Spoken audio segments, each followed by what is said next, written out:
Guys welcome back to our channel. ఈరోజు మన ఛానల్లో కర్రీ వచ్చేసి బీరకాయలు ఎండ్రైన్ కర్రీ అనమాట. ఫస్ట్గా ఒక చిన్న ముక్కుడులా పెట్టుకున్నా, దాంట్లోకి ఆయిల్ వేసుకున్నా.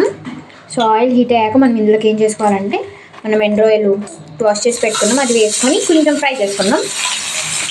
త్వరగా ఫ్రై అయిపోయినాయండి. సో వేయించాలంటే ఇప్పుడు ఒక చిన్న గిన్నెలోకి తీసేసుకుందాం. రొయ్యల్ని మనం సైడ్ చేసేద్దాం. గిన్నెలోకి తీసేసుకున్నాను నేను. సో ఇప్పుడు ఏం చేయాలంటే మిగిలిన ఆయిల్లోనే మనం ఇప్పుడు ఈ మిగిలిన ఆయిల్లోకి ఏం చేద్దామంటే ఉల్లిపాయ ఇంకా పచ్చిమిర్చి వేసుకొని ఫ్రై చేద్దాం. వెల్లుల్లిపాయలు వేసుకోవాలి. సో ఉల్లిపాయ, పచ్చిమిర్చి, కరివేపాకు, వెల్లుల్లిపాయలు అండ్ కొంచెం జీలకర్ర ఇవన్నీ వేసుకొని బాగా ఫ్రై చేసుకోవాలి మనం.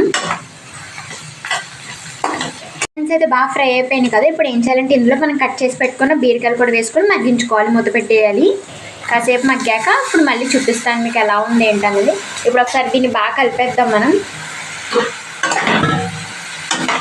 కలిపి మూత పెట్టేసి కాసేపు వదిలేద్దాం మగ్గేంత వరకు.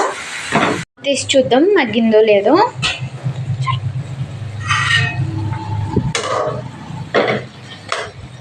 సో ఈ బీరకాయ అయితే మంచిగా సాఫ్ట్ అయిపోయింది కదా. సో ఇందులోకి ఏం చేయాలంటే కొంచెం టర్మరిక్,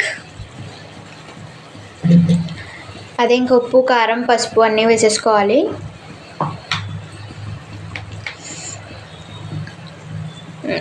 వేసుకొని ఒకసారి బాగా కలుపుకుందాం. మీరు టేస్ట్కి సరిపడినంత వేసుకోండి, మీ స్పైస్ ఇంకా సాల్ట్ అన్నది. కొత్తిమీర కూడా వేసుకొని మగ్గనిద్దాం. ఇంకొంచెం మగ్గనిద్దాం ఫ్రెండ్స్.